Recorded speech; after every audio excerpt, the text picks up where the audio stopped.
Well, good afternoon, everyone. I'm Denver Police Chief Ron Thomas, and I'm here with Major Crimes Division Commander Matt Clark to provide a much more detailed follow-up briefing on a critical incident, officer-involved shooting that occurred March 20th, Thursday evening at about 35th and Humboldt. And before I turn it over to Commander Clark, I just want to acknowledge the fact that, yes, there has been a much more lengthy delay than normal in providing this type of a briefing, but that was done so out of respect for the family. So with that, I'll turn it over to Commander Clark.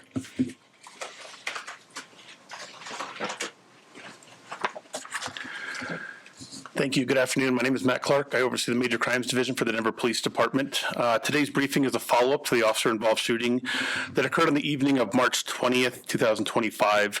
The information I'm sharing today is based upon witness interviews, obtaining statements from the officers, and collecting evidence from the scene. There may be some questions I can't answer due to information I don't have, or it's part of the investigation, but to the degree we're able to, we'll take any questions at the conclusion. On Thursday, March 20th, 2025, at approximately 6:25 p.m., the Denver Police Communications Center received a 911 call from a resident reporting a male individual was camping behind the Annunciation Catholic School, which is located in the 3500 block of Lafayette Street. The caller provided a detailed description of the individual and reported he was under a cardboard shelter there. The caller also indicated that the individual had a knife in a holster and was possibly armed with a firearm. Multiple uniformed officers from District 2 responded to the area and located the individual matching the description in the 3500 block alley between Lafayette Street and Humboldt Street. The man was partially concealed beneath a cardboard shelter there. As officers approached, they directed the individual to keep his hands visible. One officer moved some cardboard to get a clearer view of the subject, at which point officers observed the individual was holding a firearm in his right hand. The officers immediately created distance. They took cover behind their marked police vehicles and began giving the individual commands to drop the weapon.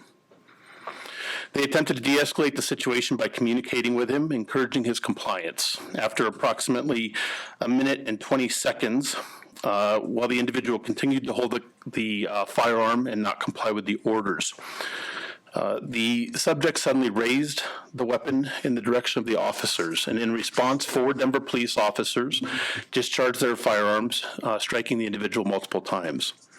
The officers moved in, secured the subject, and immediately rendered medical aid. This included the application of a chest seal and a tourniquet. An ambulance was requested. The individual was transported to the hospital, where he later died from his injuries. While processing the crime scene, investigators and crime lab personnel recovered a black replica firearm bearing Smith & Wesson markings. Preliminary findings indicate that one of the rounds fired by officers struck the replica firearm, causing the slide to break apart into multiple pieces. Investigators determined that a total of 16 rounds were fired collectively by the 4 involved officers. The deceased individual has been identified as 57-year-old Jose Medina. All officers that were involved in this incident are uniformed patrol officers assigned to District 2 in Northeast Denver. 2 officers joined the department in 2019, and the other 2 were hired in 2024. None of the involved officers have been involved in a previous police shooting incident.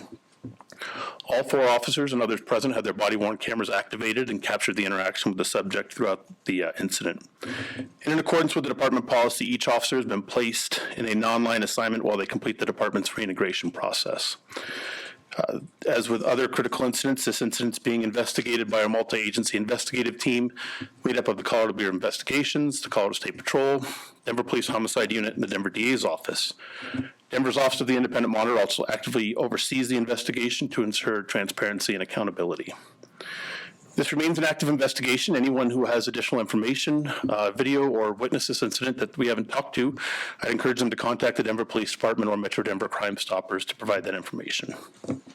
I'll go over some brief slides that were taken from either photos of evidence or body-worn camera just to provide some perspective and then answer any questions.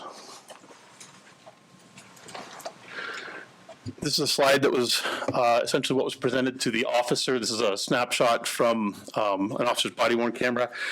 As they approach Mr. Medina, he's against the building there and partially concealed by the cardboard. Once the cardboard's removed, this is what the officers saw. Mr. Medina holding a replica firearm in his right hand there. And then this was the item of evidence that we recovered that was being held by Mr. Medina throughout his interaction, and the item that he pointed at the officers that prompted them to discharge their weapons. And again, we believe that the top portion of that may have been impacted by one of the rounds that was fired by officers, causing the top slide area to break. Any questions I can answer? Yes. Yes, ma'am. So you said 4 officers, right? There was multiple officers present. We had 4 officers discharge their weapons. Okay. And then, so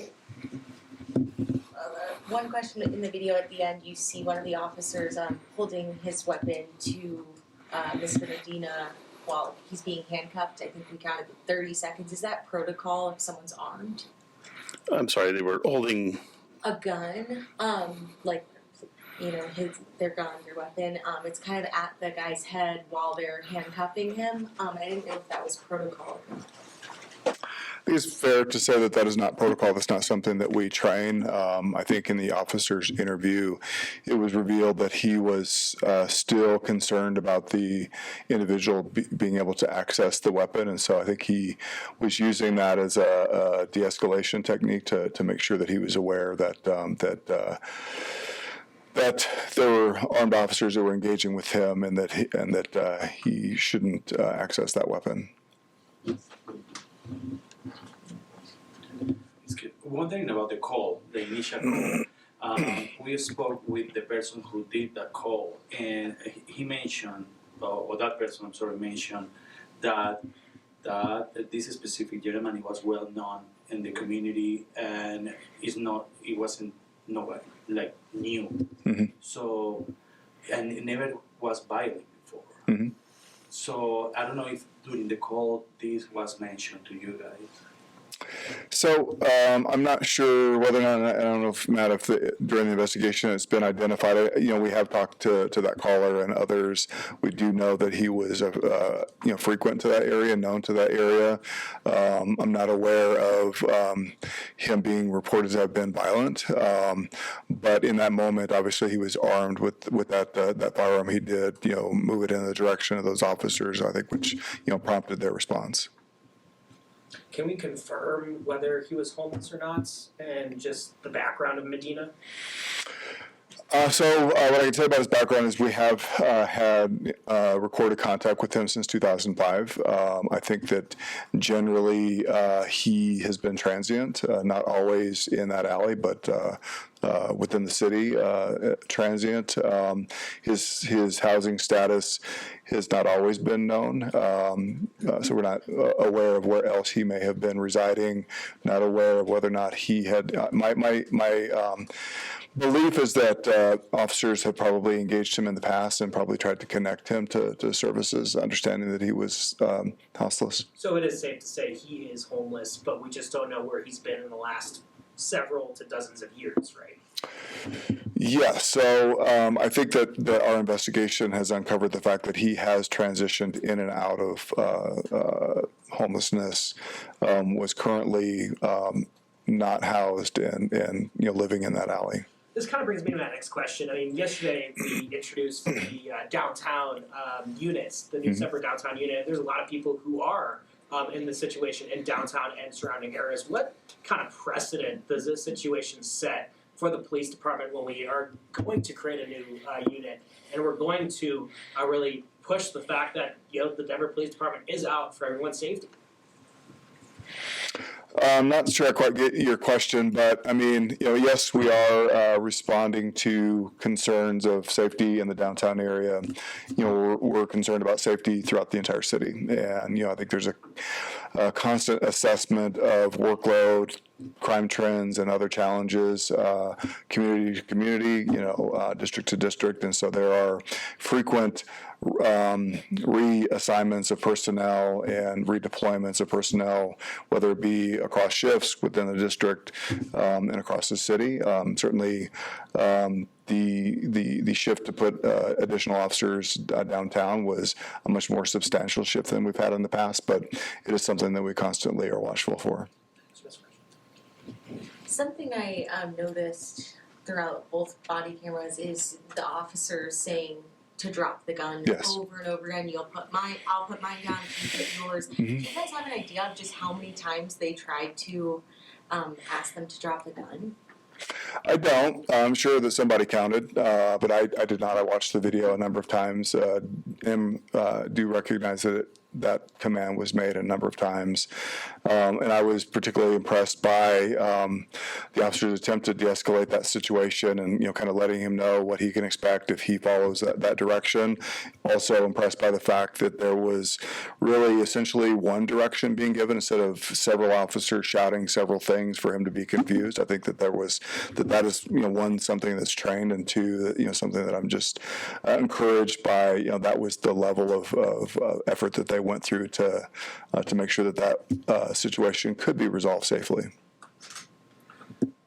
Yes. Do we know if this person was under the influence of substances or if he suffered from a mental disorder? So as part of the process by the Denver Medical Examiner's Office, there will be a toxicology report. It takes several weeks to get that back, but that will be made public when it comes back. So we don't have any preliminary indication of intoxication or substances he may have been under, and we don't typically speak to mental health issues. The other question that I have is, at the beginning on the video, I see that one of the officers put their gloves and he just approached really quick to that person. Is that protocol? I mean, they shouldn't be like one step back and just call him or to see if he responds instead of just going straight if they knew they have a gun. Well, I think they just had a report that he had a gun.